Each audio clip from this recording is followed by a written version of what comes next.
Yes people, welcome back to the channel. Bwana, leo bado niko Dar, nimesharudi Dar kama nilivyokuambia katika video mbili zilizopita. Na hapa bwana nipo makutano ya barabara ya Uhuru. Unaweza kuona mataa hapa, ni mataa ya barabara ya Uhuru na Kawawa.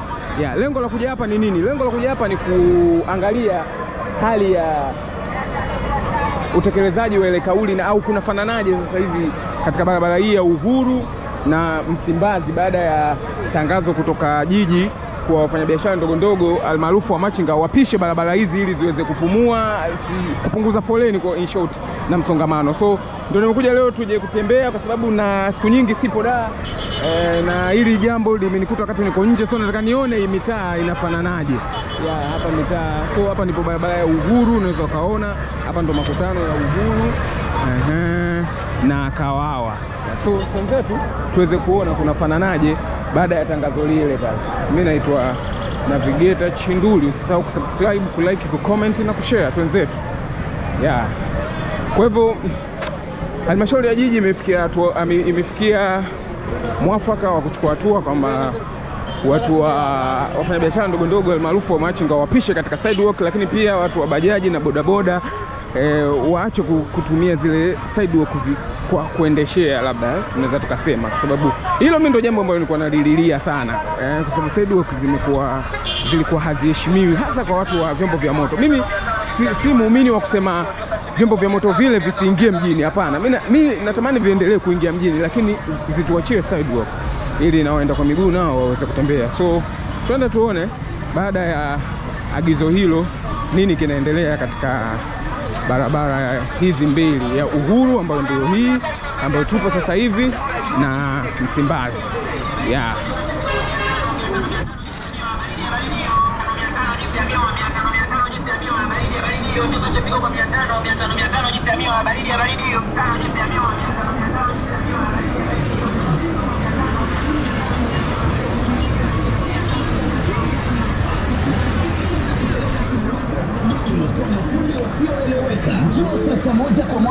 Na hii hapa ni bado siku chache tu tufikie katika Idi. Unaweza ukaona Uhuru na Kariakoo kwa ujumla. Hapa ni maeneo ya Karume, unaweza ukaona watu ni wengi kama kawaida, wanakuja kufanya manunuzi ya nguo za sikukuu kwa ajili ya vijana wao. So ni jambo la kawaida sana inapofika msimu wa sikukuu zaidi, Krismasi, Pasaka, mwaka mpya na sikukuu zote. Watu huwa ni wengi sana Kariakoo. So hapa tutakuwa tunapiga ndege wawili kwa jiwe moja. Tunaangalia baada ya agizo kinatokea nini, lakini pia tunaangalia na muendelezo wa sikukuu, manunuzi yanaendaje. Hao hapa kushoto kwangu ni watu hatari sana, ni watu wa kalata tatu. Kama kuna mtu ashawahi kutapeliwa nao aniandikie hapo chini. Tukutana nao pia Tabora kama unakumbuka. Wametapaka. So twenzetu tuweze kuona mambo ambayo yanaendelea.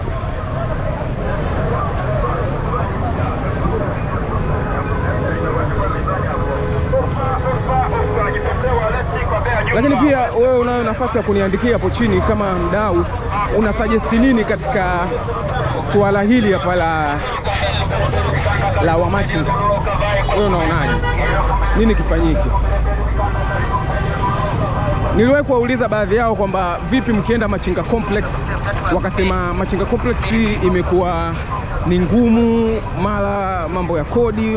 Kuna mwingine akaja akakataa akasema kodi sio kubwa, lakini tu wateja hawapendi kupanda juu. Sasa nikajiuliza, kwa mfano kama mimi sijui mambo ya planning, urban planning, labda nyinyi mnaweza mkanisaidia kwamba hivi unadhani tutajenga soko la chini litakidhi kwa accommodate watu wote hao?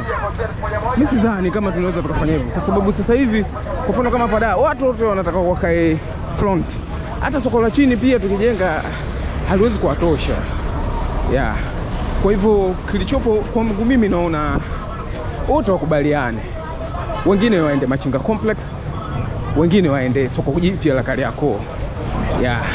Inaweza ikawa ni dawa angalau wote kwa pamoja, yani asiwepo tena mtu mwingine wa kupinga, yani watu wote waende. Lakini kama wengine wanaenda wengine wanabaki, ndio hapo inakuwa shida. Natakiwa watu wote waende katika hayo masoko. Labda kama kama tumesema nini, bei ghali ya kodi, basi kodi iangaliwe, labda wao wapewe, kama kuna uwezekano kupewa msamaha, sijui, ili tutoe adha. Lakini hayo ni mawazo yangu tu ya HKL. Sijasoma geography, sijasoma urban planning. Nyinyi watu wa urban planning na wataalamu mnaweza mkatuambia yani mwarobaini nini kifanyike. Ni yangu ndo hayo. So tuendelee kuzunguka katika maeneo haya hapa. Sasa hapa tumeanzia barabara ya Uhuru. Ni miongoni mwa barabara ambazo nazo ziko bize kuingia Kariakoo. Then tutaingia barabara ya Msimbazi na Gerezani, nako tuweze kuona mambo ya kodi. Na hiyo nayo ndio barabara korofi, hasa kipande cha Msimbazi. Kwa tutaenda kuona sasa hivi hali ipoje. Na vile vile utapata kuona namna gani watu wako wengi wakifanya manunuzi ya sikukuu ya Eid na wengine Pasaka. So mambo ndivyo yalivyo katika jiji letu la Dar es Salaam. Hii hapa ni shule ya msingi Uhuru Mchanganyiko. Zamani ilikuwa inaitwa Kichwele. Hapa ndipo waliposoma Shaban Robert, kama ulikuwa upa juu. Hapo waliposoma Sheikh Shaban Robert. Zamani ilikuwa inaitwa Kichwele, sasa hivi inaitwa Uhuru Mchanganyiko. Hiyo nakupa hiyo bonus. Hayo madarasa watu wanalipia hela nyingi kuyasikia. Ni historia hiyo. Kama umewahi kusikia Sheikh Shaban Robert ameandika vitabu kama Adili na Nduguze, Kufikirika, Kusadikika, Siku ya Watenzi Wote, Maisha Yangu na Baada ya Miaka 50, Ilizi ya Shilingi 100. Hiki hakikuwa kitabu. Insha na Mashairi, Barua za Shaban Robert na vingine vingi. Huyo sasa ndo amesoma hapo miaka hiyo 1910 huko, sijui 10 na ngapi. Miaka ya mwanzo. Kwa hiyo it is what it is.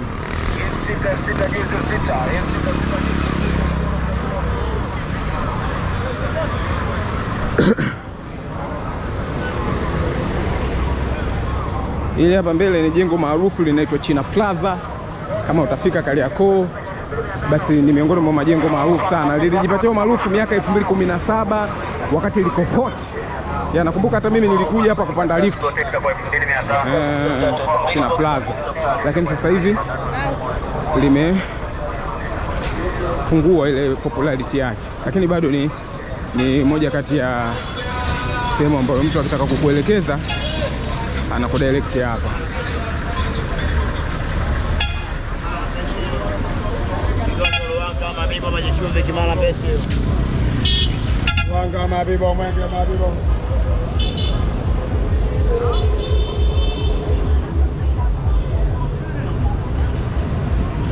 Hiyo ndo Kariakoo anayezu.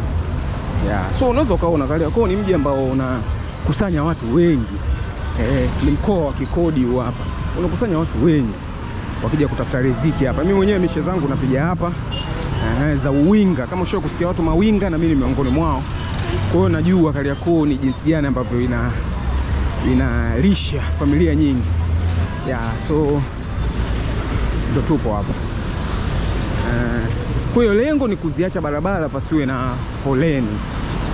Idea was good. Lakini tunafanyaje? Option ya kwanza ndio ile Machinga Complex. Option ya pili soko jipya. Pia option ya tatu ni watu wote lazima waende katika maeneo hayo ili mitaa ibaki tupu. Au waingie mitaa ya ndani.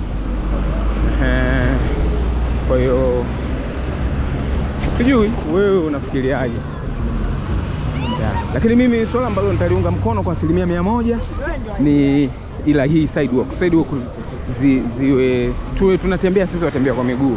Isiwe tena watu wa bodaboda wanatembea humo, watu wa bajaji, inakuwa fujo sasa, inakuwa holela. Na ndio hapo tunapozidiwa na watu wa mataifa ya kwanza. Sisi tunapenda kufanya mambo holela. Sasa holela sometimes haifai. Natakiwa lazima tujilazimishe kujibana kwenye mambo fulani ili tusogee. Swala moja hapo ndo kama ile la kufuata sheria. Hasa sidewalk. Sidewalk kuna vyombo vya moto. nisinukuliwe vibaya, na nimesema tena kwamba mimi sio muumini wa kuwakataza bodaboda waingie mjini. Bodaboda waingie mjini, lakini tu hizi sheria zifuatwe, kwa sababu to be honest, kwa sababu jiji kama Dar es Salaam ni jiji ambalo lina foleni kwa kipindi hiki, so bodaboda watu wengi wanazitumia kufika mapema, kwa zina faida yake, lakini tufuate sheria tu. Kwa hiyo tuendelee, bado niko Uhuru ya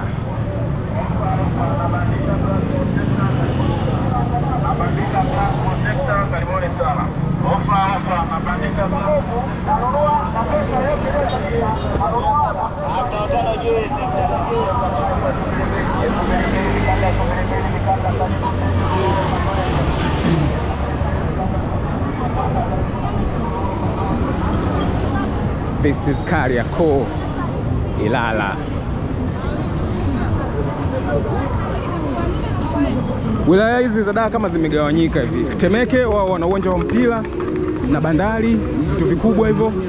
Hapa Ilala kuna Kariakoo, nao ni wapinzani wa jadi hao. Watoto wa Ilala na watoto wa Temeke. Ile ni Ubungo, wana stendi ya Magufuli. I think ile ni Ubungo ile. Kinondoni wana nini? Kinondoni ukitoa Sinza wana nini? Niandikieni hapo. Watu wa Kinondoni mna nini? Leo tunakufuata mpaka nyumbani. Sogea hapo. Hospitali ya Mwananyamala labda.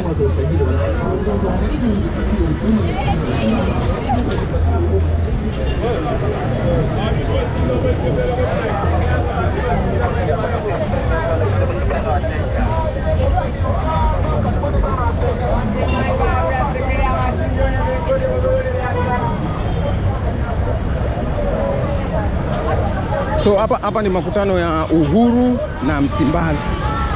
So tunaingia upande huku wa gerezani tuweze kuona nako kuna fananaje, afu baadaye tutarudi huku Msimbazi yenyewe.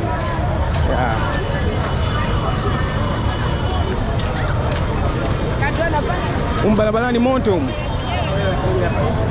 Siku chache zilizopita, wiki kadhaa zilizopita, moto kwenye sidewalk kulikuwa na watu wanafanya biashara.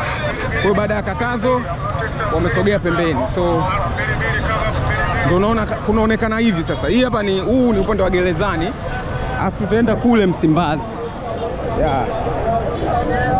Kwa hiyo tuendelee. Na kama nilivyokuambia, hii wiki ni ya moto kwa sababu ni siku za mwisho za Ramadhani, na watu wengi wanakuja hapa kufanya manunuzi. So unaweza ukaona ni namna gani ambavyo kuna msongamano.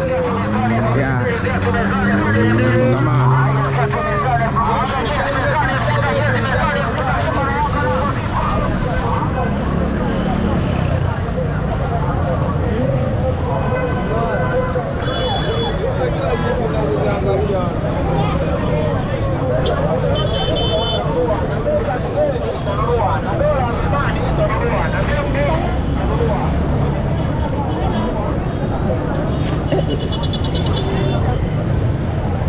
So kama unaweza kuona, kama nilivyokuambia, watu ni wengi kuelekea kipindi hiki hapa cha sikukuu.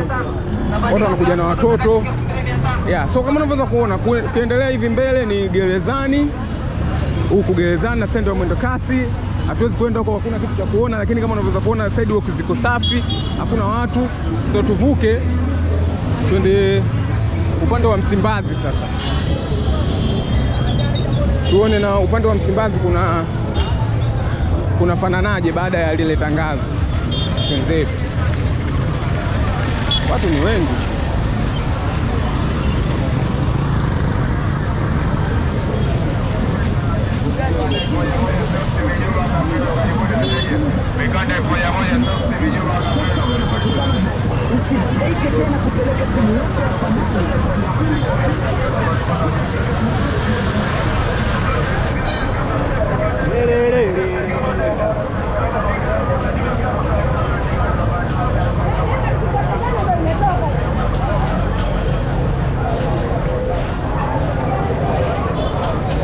Watu ni wengi, sikukuu Lakini mimi huku si suggest sana watu kuja na watoto wadogo, si suggest, ni riski sana.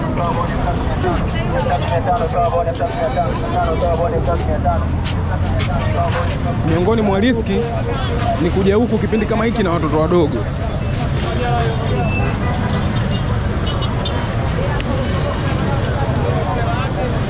Hiyo ni riski. Haya bwana, amekanda moja.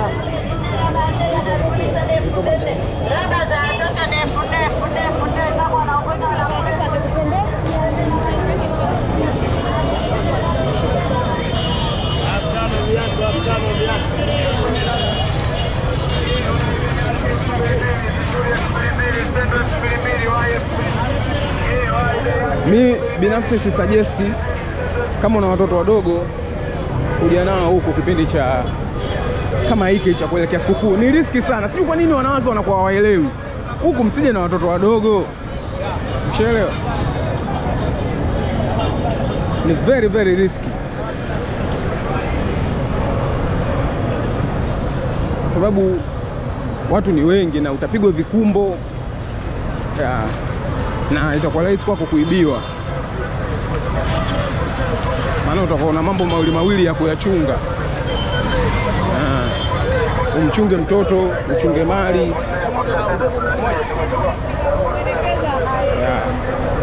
So huku ndo Msimbazi yenyewe. Twenzetu tuone.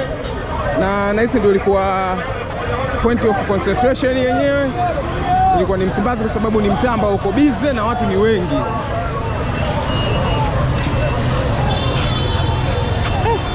Na mwenyewe unaweza ukaona watu ni wengi. Na huu ndo mtaa ambao ulikuwa na point of concentration kuelekea lile agizo. Ili kupisha angalau pasiwe na msongamano mkubwa. Lakini wiki hii kama nilivyokuambia, msongamano utakuwa mwingi kwa sababu watu wanakuja kufanya shopping. Kwa hiyo is necessary. Msongamano is necessary kwa wiki hii. Is necessary. Unapanga miguu sasa. Tukijipatia official shoes, makali pamoja na sandals. Ni tofauti ambazo zinafanya vizuri sana duniani kote. Sasa watu raia wa nje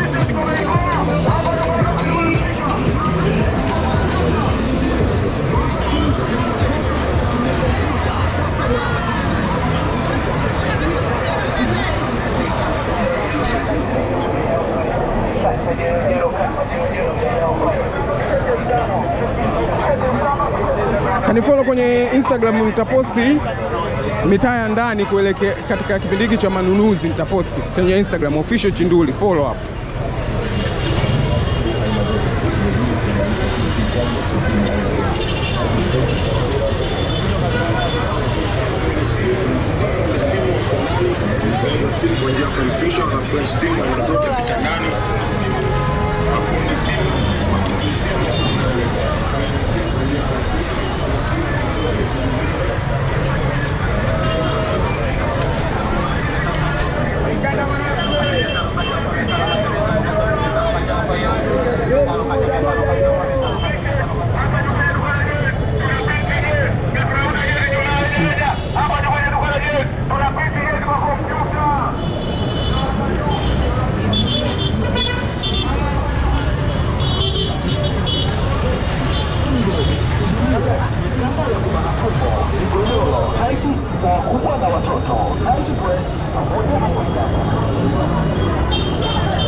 Lakini pia magorofa ya kizamani yanabomolewa na jengwa mapya kama unavyoweza kuona pale.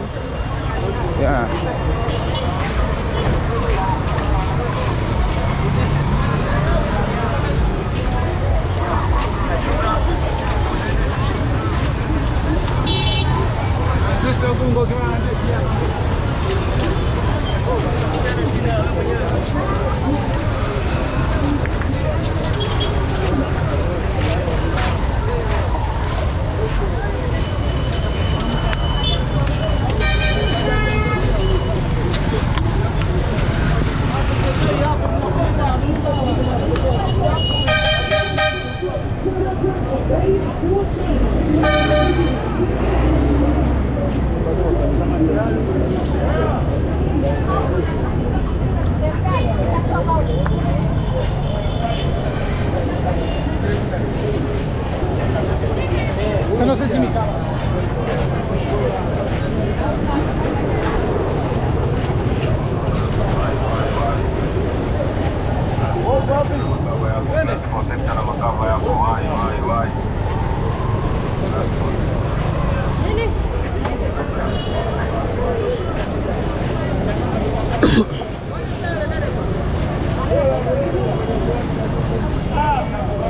Sikukuu time.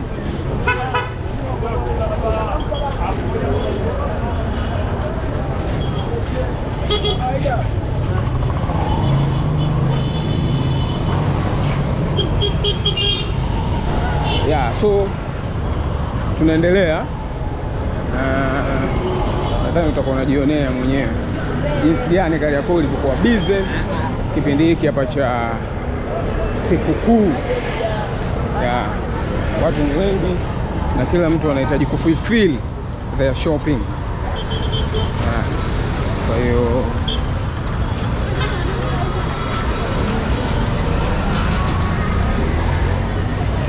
that is what it is. Hapa ni kituo cha Msimbazi polisi. Ukipotea Kariakoo basi kufika hapa Msimbazi polisi, ndugu yako atakufuata.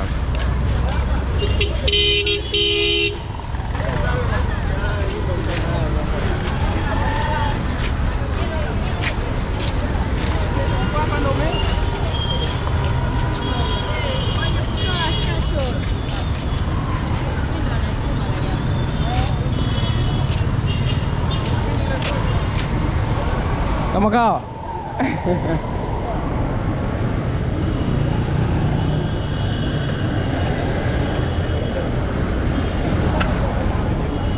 yo, so tumeacha ile sehemu ambayo iko busy sana, huku tuko katika mitaa mingine ambayo kidogo hii Msimbazi A.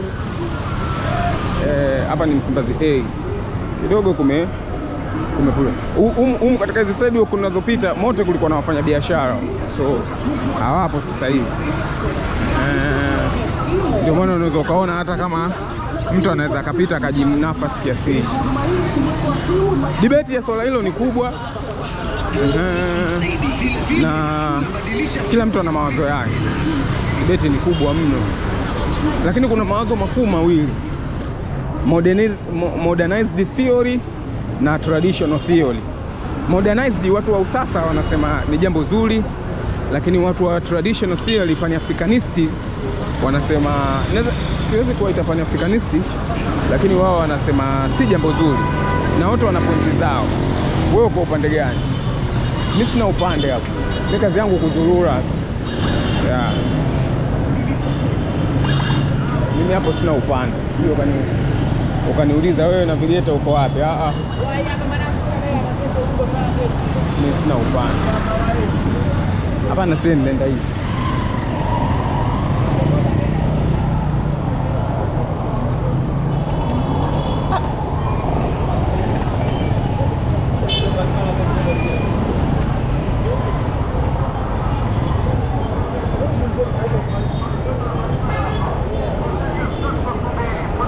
Kwa hiyo mimi nasikiliza maoni yako, wewe upo upande gani na unasemaje?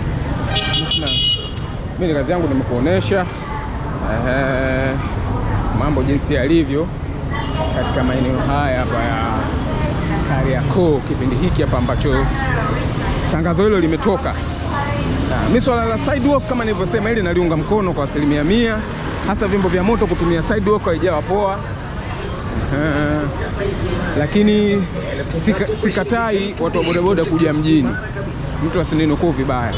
Nalikubali, lakini waje kwa utaratibu na kwa kufuata sheria. Yeah. Kwa hiyo hivyo ndivyo mambo jinsi yalivyo katika viunga hivi huko vya Dar es Salaam, Kariakoo na maeneo mengine.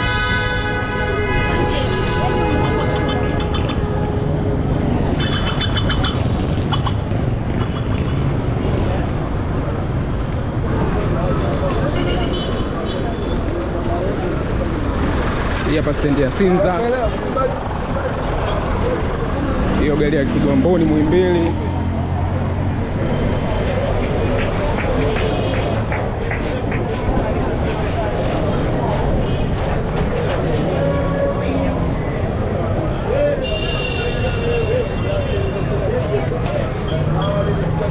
Umsaidi wa Kumote mlikuwa na wafanya biashara.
So mimi sina la zaidi, naitwa Navigator Chinduli.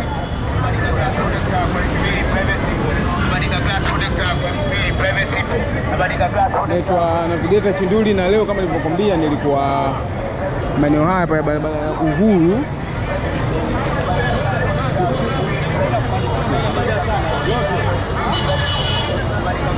Nilikuwa mitaani pa barabara ya Uhuru na Msimbazi kuangalia kuna fananaje baada ya lile katazo la wamachinga